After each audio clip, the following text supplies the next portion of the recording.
কবিতাগুলির পরতে পরতে আছে যেমন ভালোবাসা ও আশার কবিতা, তেমনি সমাজের অসংখ্য বিষয়কেও দুটি মলাটের মধ্যে বন্দী করা হয়েছে। আমরা এখানে একটা জীবন দেখতে পাই। অবনীন্দ্র সভাঘরে কবি সাতকর্ণী ঘোষের গ্রন্থ প্রকাশিত হলো এই তুমি সমগ্র জীবন। রিপোর্টার শম্পা দাস, কলকাতা। আজ 29 মে সোমবার ঠিক বিকেল 5টায় চারুকলা পর্ষদের অবনীন্দ্র সভাঘরে অনুবাদ আয়োজিত অমিলান্তি প্রকাশনীর সহযোগিতায় কবি সাতকর্ণী ঘোষের একটি গ্রন্থ প্রকাশিত হলো এই তুমি সমগ্র জীবন। এই বইটির মরক উন্মোচন করলেন বিশিষ্ট কবি ও পশ্চিমবঙ্গ কবিতা একাডেমি সভাপতি সুবোধ সরকার। প্রধান অতিথি হিসেবে উপস্থিত ছিলেন সতীনাথ মুখোপাধ্যায়, বেতার ও দূরদর্শন। বিশেষ অতিথি হিসেবে উপস্থিত ছিলেন কবি কাজল সুর, সম্রাট দত্ত ও অবন্তিকা পাল সহ অনেকে।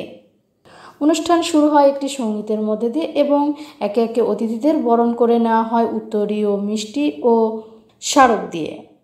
কবি সাতকর্ণী ঘোষকে সম্মান জানাতে বিভিন্ন জেলা থেকে কবিরা উপস্থিত ছিলেন এবং সাতকর্ণী ঘোষের কবিতার উচ্চারণে একটি করে কবিতা পাঠ করলেন।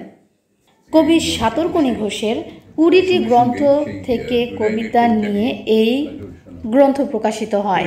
যারা সাতকর্ণী ঘোষের কবিতার উচ্চারণে কবিতা পড়ে শুনিয়েছিলেন তাদের মধ্যে ছিলেন বিপ্লবী চক্রবর্তী, কৃষ্ণা জানা, স্মৃতিলেখা ভূঁইয়া, সোমা ঘোষ, সর্বরী মুখার্জি, স্বপ্না সাহা, মৌসুমী দত্ত সহ আরো অনেকে। আজ তো আমরা আমন্ত্রিত সকলেই রয়েছি সাতকর্ণীদার কবিতা উচ্চারণের মধ্যে।